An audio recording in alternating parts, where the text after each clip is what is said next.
What I like to do is I like to do a diagonal, which is sell short-term to finance long-term. And that's just about carry. So if I sell a short-term option, let's say a put, and I'm bringing in 60 cents a day, that's an income generator. But if I buy, let's say, 2 puts and a long call, that might cost 19 cents a day. Well, guess what? I'm carrying that trade positive. And that is the core of our strategy. So I'm long 2 puts and I'm long a call, and I'm carrying that trade positive. So if the market's flat like it is today, I'll be flat. I'm not bleeding theta. And some of the other trade that I like in there was, how do I reshape a delta, not just a hard put, which does have a decay cost. It's interesting because late January, one of our prime brokers, Goldman, put out a piece and they said, hey, this market is exploding.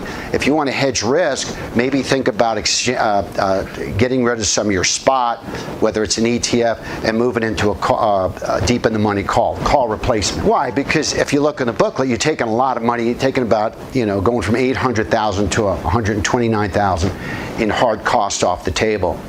Well, then, as markets become volatile, what if I flip that to a callback spread?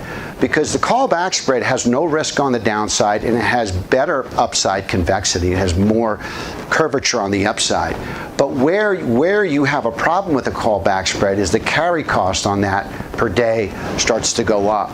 So the point is that if we believe that volatility has a high serial correlation, if we're in a high vol regime today, high probability we're going to be in a high vol regime tomorrow. A lot of white papers on that. The most dependable capital market assumption is volatility. So if I'm in a high vol regime, 22, 24 VIX, I want to be in a callback spread instead of maybe your SPY position.